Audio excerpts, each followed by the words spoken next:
दुनिया में दान जैसी कोई संपत्ति नहीं, लालच जैसा कोई रोग नहीं, अच्छे स्वभाव जैसा कोई आभूषण नहीं और संतोष जैसा कोई सुख नहीं। याद रखिएगा, भगवान की अदालत में वकालत नहीं होती और यदि सजा हो जाए तो जमानत नहीं होती। नमस्कार, मैं हूं कमल श्रीमाली। आप सभी का बहुत बहुत स्वागत करता हूं आपके अपने चैनल में और मासिक राशिफल नवंबर 2022 के इस विशेष एपिसोड में। यह एपिसोड मेष राशि के लिए है और यह राशिफल आपकी राशि, नाम राशि अर्थात मून साइन पर आधारित है। और इस राशिफल में मैं आपको बहुत सारे सेक्टर्स के बारे में बतलाने वाला हूं जो भविष्य को जानने की इच्छा रखते हैं, जिज्ञासा रखते हैं, उनके लिए एपिसोड बहुत काम का है। और आप में से जो लोग 2023 को आज की तारीख में ही जान लेना चाहते हैं, उनके लिए भी हमने एपिसोड बना करके हमारे चैनल पर अपलोड कर दिया है। आप चाहें तो 2023 के बारे में आज ही जान सकते हैं, अभी ही जान सकते हैं। तो आइए, अब सबसे पहले मैं बात करता हूं आपकी राशि से आपकी इनकम और इन्वेस्टमेंट के बारे में। जहां तक इनकम का, गेन का, प्रॉफिट का प्रश्न है, राशि से 11th हाउस से, लाभ भाव से इसका विचार किया जाता है। इस भाव के अधिपति जो शनि है और वो शनि राशि से 10th हाउस में बहुत ज़्यादा बलवान है, जिसे दिग्बली बोला जाता है। और पंच महापुरुष में से एक योग, शश योग का निर्माण हो रहा है। तो ऐसी स्थिति में ये सिचुएशंस बहुत ज़्यादा बेटर है, आपके लिए आय के साधन बनेंगे। लेकिन हाँ, मेहनत करनी पड़ेगी, आपको इजीली सक्सेस नहीं मिलेगी, ये आपको ध्यान रखना पड़ेगा। और 2023 की 17 जनवरी से एक्स्ट्रा ऑर्डिनरी सक्सेस आपको मिलने वाली है और इसका आगाज़ मैंने 2023 के राशिफल में पहले ही कर दिया है। आप चाहें तो आज ही 2023 में आपके साथ में कितना अच्छा होने वाला है वो आज ही आप जान सकते हैं। तो नवंबर 2022 में आपको अपनी खुद की इनकम में, अपने प्रॉफिट में, अपने गेन में, या ये बोल सकते हैं जो जॉब करते हैं उनके लिए भी यहाँ पर चाहे वो आपको ओवर टाइम मिल सकता है, चाहे एक्स्ट्रा शिफ्ट मिल सकती है, या आप कोई इनको रिसोर्स डेवलप करके उसका फ़ायदा भी कमा सकते हैं।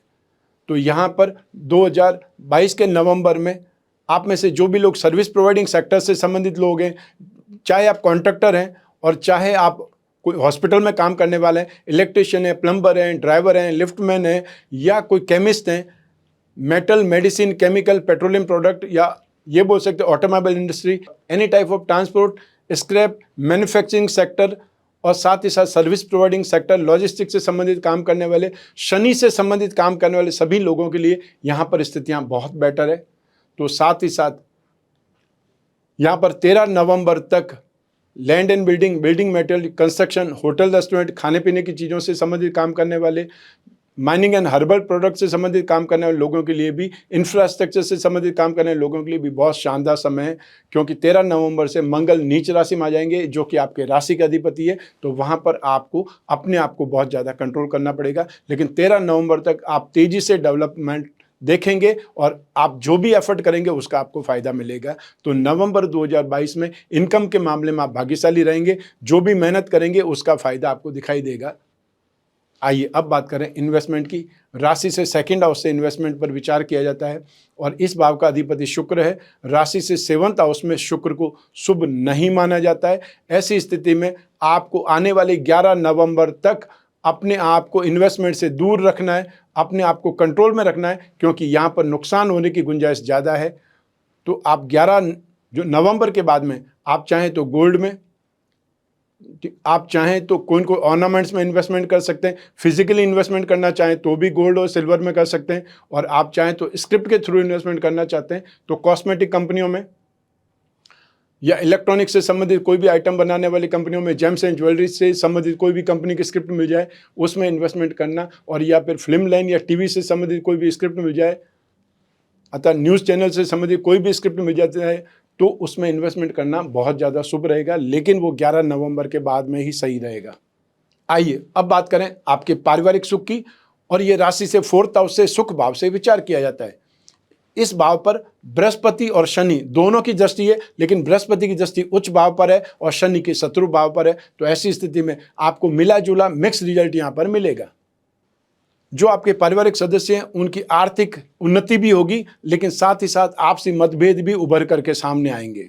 और हो सकता है वो लोग जो आपसी बंटवारा चाहते हो या जमीन जायदाद को लेकर के संकुचित दृष्टिकोण हो, उनके वाद विवाद ज़्यादा उभरेंगे। लेकिन स्थितियां यहाँ पर कुछ न कुछ कटुता वाली, कुछ न कुछ मतभेद वाली, या यहाँ सामंजस्य परिवार के लोगों में बिगड़ता दिखाई देगा। माताजी के साथ में ट्यूनिंग आपकी कुछ नेगेटिव हो सकती है, प्रतिकूलता आ सकती है, या वो आपका साथ नहीं दे करके दूसरे भाई बहनों का साथ दे सकती है। लेकिन यहाँ पर आपको अपना दृष्टिकोण सही रखना है और साथ ही साथ माता जी के स्वास्थ्य की भी आपको देखभाल करनी है, क्योंकि ये शनि की जो दृष्टि है वहाँ पर समस्याएं पैदा कर सकती है। जमीन जायदाद से संबंधित कोई भी समस्या होती है उसको आप जस्ट इमीडिएटली हाइपर होकर के उसको सॉल्व नहीं करना है, सिर्फ और सिर्फ ठंडे बस्ते में उसको डाल दीजिए। जब भी समय सही आएगा उन बातों का आपको समाधान मिल जाएगा। यहाँ पर अपने आप को कंट्रोल रखने की स्थिति ज़्यादा है और अपने परिवार के डेवलपमेंट पर आप ध्यान दीजिए, क्योंकि आपका खुद का आने वाला समय बहुत ज़्यादा शुभ है, एक्स्ट्रा ऑर्डिनरी है, उसका फ़ायदा आपको मिलने वाला है। आइए अब बात करें आपके एजुकेशन की और संतान सुख की। राशि से 5th हाउस से, पंचम भाव से इसका विचार किया जाता है। इस भाव का अधिपति सूर्य है, जो इस समय राशि से 7th हाउस में नीच राशि के हैं और शिक्षा भाव पर राहु की दृष्टि है। राहु और सूर्य आपस में मित्र नहीं है, तो ऐसी स्थिति में यहाँ पर आपको एफर्ट ज़्यादा करने पड़ेंगे, अपना कंसंट्रेशन आपको ढूंढना पड़ेगा, कॉन्फिडेंस ढूंढना पड़ेगा या डेवलप करना पड़ेगा, क्योंकि यहाँ पर ईजीली सक्सेस आपको नहीं मिलेगी। लेकिन फिर भी आप में से जो भी लोग टेक्निकल स्टूडेंट्स हैं या IT सेक्टर के स्टूडेंट्स हैं, उनके लिए फिर भी राहत है। तो ऐसी स्थिति में 13 नवंबर तक जो इंजीनियरिंग के स्टूडेंट हैं या जो एग्रीकल्चर से संबंधित कोई स्टडीज़ कर रहे हैं, डिप्लोमा कर रहे हैं, या वो लोग जो स्टडी कर रहे हैं एग्रीकल्चर में, उनके लिए, सिविल इंजीनियरिंग के लिए, कंप्यूटर इंजीनियरिंग के लिए ये स्थितियां आपके लिए बेटर है। लेकिन 13 नवंबर के बाद में आपको बहुत ज़्यादा अपने ऊपर कंट्रोल रखना पड़ेगा, अर्थात आपको सीरियस होना पड़ेगा स्टडी में। और जिन लोगों के कोई कंपटीशन एग्ज़ाम है उनको तो और ज़्यादा अपने आप को डेवलपमेंट की तरफ ले जाना पड़ेगा। जो लोग सिविल सर्विसेज की तैयारी कर रहे हैं या गवर्नमेंट सेक्टर से संबंधित कोई भी एफर्ट कर रहे हैं या अपने आप को अपग्रेड करना चाहते हैं, उनके लिए यहाँ पर संभावनाएं वीक है। उनको बहुत ज़्यादा मेहनत करने पर ही जो वो चाहते हैं वैसा रिजल्ट मिलने की संभावना है। ये ध्यान रखिएगा कि यहाँ पर समय आपके अगेंस्ट है, इसलिए आपको एफर्ट ज़्यादा करने पड़ेंगे, तब जाकर के आपको रिजल्ट पॉजिटिव मिल पाएंगे। आइए अब बात करते हैं संतान सुख की। संतान सुख के मामले में आपको संतान का आक्रोश, आवेश, उनकी जिद या गुस्सा देखना पड़ेगा और साथ ही साथ उनको समझाना भी पड़ेगा। लेकिन यहाँ पर वो अपने स्वार्थ का अंजाम ज़्यादा देंगे, अर्थात अपने स्वार्थ की पूर्ति के लिए आपके साथ में जिद करेंगे या आपके साथ में अभद्रता करेंगे। उसके ऊपर आपको कंट्रोल करना पड़ेगा, लगाम लगानी पड़ेगी। एक बार अगर आपने ढील छोड़ दी तो फिर बार बार अपनी इच्छाओं के लिए वैसा ही वो लोग करेंगे। तो आपको यहाँ पर ध्यान रखना पड़ेगा और साथ ही साथ संतान के स्वास्थ्य की भी देखभाल आपको ज़्यादा करनी पड़ेगी, ध्यान ज़्यादा रखना पड़ेगा, क्योंकि वो कुछ न कुछ ऐसा कर सकते हैं, वाद विवाद में पड़ सकते हैं या आपस में ही कोई लड़ाई झगड़ा करके भी मुसीबत मोल ले सकते हैं। उसके लिए भी आपको ही जिम्मेदार माना जाएगा कि आपने ध्यान नहीं दिया, और हो सकता है आपको ही भागदौड़ करनी पड़े उनको कोई भी प्रॉब्लम में फंसने से बचाने के लिए। तो ये थोड़ा इंडिकेशन है, इसको ध्यान दीजिएगा, ध्यान रखिएगा। आइए अब बात करें आपके स्वास्थ्य की और आपके शत्रुओं की। राशि से 6th हाउस से, रोग भाव से इसका विचार किया जाता है और इस भाव पर बृहस्पति की शुभ दृष्टि है। लेकिन इस भाव के अधिपति वो बुध हैं, जो कि इस समय काल में राशि से 7th हाउस में राहु से दृष्ट है, शनि से दृष्ट है। ऐसी स्थिति में आपको ध्यान ज़्यादा रखना पड़ेगा अपनी हेल्थ के ऊपर, क्योंकि आपकी राशि से 3rd हाउस और 6th हाउस एक प्रकार से कष्टकारक स्थिति के स्वामी है बुध, जो कि खुद शुभ स्थिति में नहीं है। ठीक है, चाहे वो मित्र राशि में, लेकिन यहाँ पर बहुत ज़्यादा सेफ स्थिति में नहीं है। तो ऐसी स्थिति में आपको थ्रोट इन्फेक्शन, स्किन प्रॉब्लम, पाँव का दर्द या मांसपेशियों में खिंचाव, आपको इन स्थितियों का सामना करना पड़ सकता है। और जो लोग वृद्ध हैं उनको प्रॉब्लम ज़्यादा हो सकती है। जो पार्किंसन के मरीज हैं या जो लोग एक प्रकार से डिप्रेशन के मरीज हैं, उनका ध्यान रखना यहाँ पे बहुत ज़्यादा जरूरी होगा। आइए अब बात करें शत्रुता की, विरोधियों की। राशि से 6th हाउस से इसका भी विचार किया जाता है। तो यहाँ पर आपको बोलचाल से कोई न कोई विरोध खड़ा हो सकता है, या फिर ये बोल सकते हैं बोलचाल की भाषा से ही लोग शत्रु बन सकते हैं। उसके ऊपर आपको ध्यान रखना पड़ेगा। और साथ ही साथ फाइनेंशियली यहाँ पे डिस्टर्बेंसेस ज़्यादा हो सकते हैं। आपने किसी से पर्सनली लोन लिया है, मान लो परिवार वालों से लिया है, फ्रेंड सर्कल में ही लिया है, और अब आपके पास में अरेंजमेंट नहीं हुआ है, तो आप उनका फ़ोन नहीं उठा रहे हैं या उनसे मिल नहीं रहे हैं या आप अवॉइड कर रहे हैं उनको, तो फिर स्थितियाँ गंभीर हो जाएगी, ख़राब हो रही है। तो आपको फाइनेंशियली लेन देन में भी बहुत ज़्यादा ट्रांसपेरेंसी रखनी है और उस चीज़ को अच्छे ढंग से डील करना है। ठीक, हो सकता है पैसा अवेलेबल नहीं, अरेंजमेंट नहीं हुआ, तो उनको बोल तो सकते हैं, फ़ोन करके आप खुद बोलिए तो आपकी इमेज ज़्यादा सही रहेगी। अन्यथा आप फ़ोन नहीं उठाएंगे या फिर उनसे नहीं मिलेंगे तो आपके बारे में इमेज गलत हो जाएगी और नेक्स्ट टाइम आपको कोई भी सपोर्ट नहीं करेगा। आइए अब बात करें आपके दाम्पत्य सुख की, गृहस्थ सुख की, और साथ ही साथ उन लोगों की भी बात करेंगे जिनकी कोई गहरी फ्रेंडशिप चल रही है या वो लोग जो रिलेशनशिप में। लेकिन सबसे पहले बात करेंगे आपके दाम्पत्य सुख की। राशि से सप्तम भाव से इसका विचार किया जाता है और सप्तम भाव में इस समय काल में सूर्य भी है जो कि नेगेटिव है। सप्तम भाव में शुक्र वो नेगेटिव माने जाते हैं।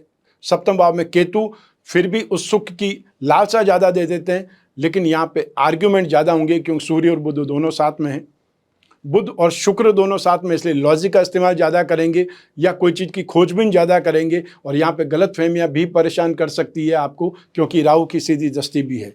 तो यहाँ पर पाप ग्रहों की स्थिति, पाप ग्रहों की दृष्टि, ये सब आपके दाम्पत्य सुख में, गृहस्थ सुख में नेगेटिविटी, या ये बोल सकते हैं आपको बहुत सावधानी से इस माह को पार करना पड़ेगा। हाँ, ये मैं बोल सकता हूँ कि आपको आने वाले 11 नवंबर से और उसके बाद में 16 नवंबर से राहत जरूर मिलेगी, क्योंकि शुक्र और सूर्य 11 तारीख और उसके बाद 16 तारीख को यहाँ से परिवर्तन कर लेंगे, आगे बढ़ जाएंगे, तो थोड़ी राहत मिल सकती है। लेकिन फिर भी शनि की दृष्टि 17 जनवरी 2023 तक रहेगी। राहु भी 30 अक्टूबर 2023 तक निरंतर दृष्टि डालते ही रहेंगे और ऐसी स्थिति में आपको थोड़ी सावधानी तो रखनी ही पड़ेगी। लेकिन नवंबर में जो स्थितियां हैं वो स्थितियां बहुत ज़्यादा नेगेटिव है, संघर्ष वाली स्थितियां हैं। अपने आप को लड़ाई झगड़े से, वाद विवाद से, गलतफहमियों से बचाना है, क्योंकि लोग आपको डिस्टर्ब करने के लिए जानबूझ करके बातें करेंगे, बातें उछलेंगे आपके खिलाफ। उससे आपको घबराना नहीं है, लेकिन यदि हो सके तो आपको उपाय जरूर करने हैं। सूर्य के लिए आप सबसे ज़्यादा अच्छा है सूर्य को अर्घ्य दीजिए। शुक्र के लिए शुक्र के मंत्र जाप कीजिए या हर शुक्रवार की शाम को सफ़ेद मिट्टी वस्तुओं का दान दीजिए। ठीक, और साथ में हमेशा उपाय बताता हूँ कि जो पुरुष हैं वो संभव हो तो कामदेव यंत्र की अंगूठी पहने या पेंडल पहने, और जो महिलाएं हैं वो शिव गौरी कवच धारण करें। उससे भी दाम्पत्य सुख में जो समस्या हैं उनका समाधान हो सकता है, राहत मिल सकती है। लेकिन इस माह में स्थितियां नेगेटिव है, ये मैंने आपको स्टार्टिंग में बतला दिया है, उसका आपको ध्यान रखना ही पड़ेगा और उससे संभल करके चलना ही पड़ेगा। आइए अब बात करें उन लोगों की जिनकी कोई न कोई फ्रेंडशिप चल रही है या वो लोग जो रिलेशनशिप में, तो उसके लिए राशि से 5th हाउस, 7th हाउस और शुक्र, इन सब की उपयोगिता रहती है या इन सब का स्ट्रेंथ या उन सब का सहयोग जरूरी होता है। तो ऐसी स्थिति में ना तो सूर्य आपके लिए पॉजिटिव है, 7th हाउस में शुक्र अच्छा नहीं है, और 7th हाउस में जो ग्रहों की नेगेटिव दृष्टि है, उन सब के कारण आपको अपनी फ्रेंडशिप को बचाना पड़ेगा, आर्ग्यूमेंट से बचना पड़ेगा, झूठे वादों से बचना पड़ेगा, और साथ ही साथ नेगेटिविटी से या दुराचार से या फिर सिर्फ और सिर्फ अपने लालच को कंट्रोल रखना पड़ेगा, क्योंकि आप कोई न कोई नेगेटिव स्थिति में आने वाले हैं। आपको अपनी फ्रेंडशिप को, अपने रिलेशन को बचाना है तो बहुत ज़्यादा सेफ रहना पड़ेगा। आपको मूड देख करके बात करनी पड़ेगी, अर्थात नेगेटिव स्थितियां आपकी लाइफ में आ सकती है, उसको आपको बचाना पड़ेगा। और जो लोग भी जो प्यार में हैं उनको अपने प्यार को खोना नहीं है, उसको बचाने के लिए एफर्ट करने पड़ेंगे, संघर्ष करना पड़ेगा और अपने आप को भी सेफ साइड में रखना पड़ेगा। आइए अब बात करते हैं आपके जॉब, प्रोफेशन, कैरियर या बिजनेस की। राशि से 10th हाउस से इसका विचार किया जाता है। तो चाहे आप जॉब कर रहे हैं, चाहे आप प्रोफेशनल हैं, चाहे बिजनेसमैन हैं और चाहे आप कोई बहुत बड़े इंजीनियर हैं, सभी स्थितियों में राशि से 10th हाउस ही जिम्मेदार बनेगा, क्योंकि ये कर्म का भाव है, आपके जो भी मेहनत करते हैं उस बात का भाव है। तो ऐसी स्थिति में यहाँ पर राशि से 10th हाउस में शनि विराजमान है और शनि यहाँ पर बहुत ज़्यादा स्ट्रांग माने जाते हैं, या ये बोलेंगे यहाँ पर बहुत ज़्यादा शुभ माने जाते हैं, क्योंकि यहाँ पर शनि ज्योतिष के बेसिक योग, पंच महापुरुष में से एक योग शश योग का निर्माण कर रहे हैं। यहाँ पर शनि आपको मेहनत भी कराएंगे और उस मेहनत का फल भी देंगे, क्योंकि शनि संघर्षशील है, शनि धीरे चलने वाले हैं। तो ऐसी स्थिति में यहाँ पर धीरे धीरे डेवलपमेंट मिलेगा, और जो लोग स्पीड में काम करना चाहते हैं, चुटकियों में काम करना चाहते हैं, उन लोगों को शायद यहाँ पे निराशा मिलेगी। लेकिन यदि आपको कुछ बड़ा करना है, यदि आपको न्यू एक्सपेंशन करना है, न्यू बिजनेस स्टार्टअप करना है, कोई नया बिजनेस आपको ने सोच रखा है, उसको सिर्फ स्टार्ट ही करना है, आगे ही बढ़ाना है, तो आपको जितनी जल्दी हो उतनी जल्दी उस काम को अंजाम देना चाहिए, क्योंकि भविष्य आपका बहुत ज़्यादा उज्जवल है। आपके लिए आने वाला समय बहुत शानदार है। Extra ordinary strength, extra ordinary आप सक्सेस ये सब कुछ पाने वाले हैं। तो ऐसी स्थिति में जितनी जल्दी हो सके उस चीज़ में आगे बढ़िए। प्रोग्रेस आपके लिए जो इंतज़ार कर रही है, लेकिन आपको आगे बढ़ना पड़ेगा, वहाँ तक पहुँचना पड़ेगा। तो नवंबर 2022 में जो लोग भी सर्विस प्रोवाइडिंग सेक्टर में हैं, ट्रांसपोर्ट में हैं, मैन्युफैक्चरिंग सेक्टर में हैं, स्टील से संबंधित काम करते हैं, सीमेंट से संबंधित काम करते हैं, मेटल या मेडिसिन से संबंधित काम करते हैं, चाहे आप फैब्रिकेटर हैं और चाहे आप सप्लायर हैं, चाहे एजेंसी बिजनेस करने वाले हैं और चाहे आप स्क्रैप का काम करने वाले लोग हैं, कोई भी छोटे से छोटा व्यापारी हो या फिर आप सिर्फ और सिर्फ कोई मैकेनिक ही हैं, आपके लिए नवंबर 2022 बहुत शुभ है। आपको कामकाज ज़्यादा मिलेगा, नई नई डील हो सकती है, लेकिन मेहनत का फल भी आपको मिलेगा, इसलिए मेहनत से जी मत चुराइएगा। साथ ही मंगल की भी दृष्टि है राशि से 10th हाउस पर, और 13 नवंबर को मंगल वापस बैक चले जाएंगे, वक्री होकर के वृषभ राशि में चले जाएंगे, वहाँ पर कि 12 मार्च 2023 तक निरंतर वृषभ राशि में ही रहेंगे।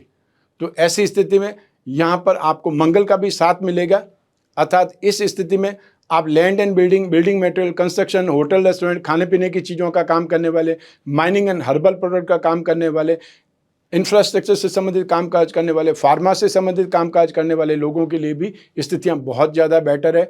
तो आप चाहे मसालों का काम करें या आप रेस्टोरेंट का काम करते हैं और आप चाहे कैटरिंग का काम करते हों या स्नैक्स काउंटर ही चलाते हों, उस स्थिति में भी आपके लिए यहाँ पर स्थितियाँ बेटर है, आपके लिए संभावनाएं बहुत ज़्यादा बेटर हो रही है। उस स्थिति में कामकाज भी आपका बढ़ने वाला है और आप एक प्रकार से अपनी मेहनत का पूरा फल पाएंगे, संतुष्ट भी होंगे। लेकिन आपको कुछ सावधानी रखनी पड़ेगी, अर्थात अपने आप को सेफ साइड में रखना पड़ेगा। आइए अब बात करें उपायों की। तो नवंबर 2022 के अंदर राशि से 12th हाउस में बृहस्पति विराजमान है, वो बृहस्पति भाग्य के अधिपति भी हैं और नाश भाव में भी विराजमान है। ऐसी स्थिति में आप बृहस्पति से संबंधित जितने उपाय करेंगे, जितने पूजा उपासना करेंगे, उतनी ज़्यादा आपको राहत मिलेगी, अर्थात भाग्य का साथ मिलेगा। भाग्य के साथ सबसे बड़ी चीज़ होती है स्मूथनेस। भाग्य का मतलब होता है स्मूथनेस, जो भी हम मेहनत करें उसका फल भी मिले और उससे ज़्यादा हम कामना करें वो भी हमारे भाग्य से हमको शुभ फल मिले। तो ऐसी स्थिति में बृहस्पति के लिए विष्णु की पूजा उपासना बहुत ज़्यादा शुभ है। यदि आपके घर में विष्णु प्रतिमा है तो आप उसके ऊपर रोजाना जल चढ़ाइए, अभिषेक कीजिए, चाहे पानी में इत्र डाल करके और या फिर दूध में पानी और केसर डाल करके उससे भी अभिषेक कर सकते हैं। ओम नमो भगवते वासुदेवाय इस मंत्र का जाप कर सकते हैं और हर बृहस्पतिवार को आपको पीली वस्तुओं का दान करना चाहिए। नवंबर 2022 में सबसे ज़्यादा नेगेटिव स्थिति है वो दाम्पत्य सुख की, गृहस्थ सुख की। ऐसी स्थिति में आप में से जो भी लोग नए नए विवाहित हैं उन लोगों को संपूर्ण दाम्पत्य सुख कलश का प्रयोग करना चाहिए और जो पुरुष हैं वो कामदेव यंत्र की अंगूठी या पेंडल पहने और जो महिलाएं हैं वो शिव गौरी कवच धारण करें। ये उपाय आपके लिए राहत वाला हो सकता है। तो ये था मासिक राशिफल नवंबर 2022। ये राशिफल आपकी जन्म कुंडली में से एक ग्रह चंद्रमा को आधार बना करके मैंने बतलाया है। आप चाहें तो अपनी जन्म कुंडली के संदर्भ में भी इस राशिफल को और ज़्यादा सटीकता से जान सकते हैं, क्योंकि जन्म कुंडली आपकी अपनी है। उसमें जो ग्रह योग है, जो दशा चल रही है, जो भी स्थिति है, वो सब आपको निरंतर उसी प्रकार से फल देती रहेगी। लेकिन जो जो गोचर में चेंजेस होंगे उसका असर आप पर क्या पड़ेगा वो आप अपनी जन्म कुंडली के संदर्भ में जान सकते हैं। और विशेष रूप से 2023 में आपके साथ में क्या होने वाला है ये हमने दीपावली से पहले ही एपिसोड बना करके हमारे चैनल पर अपलोड कर दिए हैं, तो आप हाईलाइट के रूप में आज ही जान सकते हैं। और जो डिटेल्ड राशिफल है वो बहुत जल्द आने ही वाला है। तो ऐसी स्थिति में एक रूपरेखा आपको 2023 की मिल सकती है, वो आप आज ही अभी ही जान सकते हैं। और आप चाहें तो अपनी जन्म कुंडली के आधार पर 2023 का राशिफल, साथ ही अपनी जन्म कुंडली के संदर्भ में भी आप 2023 के बारे में आज ही जान भी सकते हैं अपनी कुंडली का विश्लेषण करवा करके, या फिर आप घर बैठे अपनी कुंडली टेलीफोनिक कंसल्टेंसी के माध्यम से भी डिस्कस कर सकते हैं और जान सकते हैं अपनी समस्याओं का समाधान। जो भविष्य में झांकना चाहते हैं, कोई बहुत बड़ा डिसीजन लेना है, तब भी अपनी जन्म कुंडली का विश्लेषण जरूरी होता है, वो आप ध्यान रखिएगा। और उसके लिए स्क्रीन पर जो नंबर दिए हुए हैं उस पर संपर्क स्थापित कर सकते हैं। मैं कामना करता हूं कि आप स्वस्थ रहें, प्रसन्न रहें और सुरक्षित रहें। अपना और अपने परिवार का बहुत बहुत ख्याल रखें। आप सभी को मेरा नमस्कार, बहुत बहुत शुभकामनाएं। ईश्वर आपकी रक्षा करे। धन्यवाद।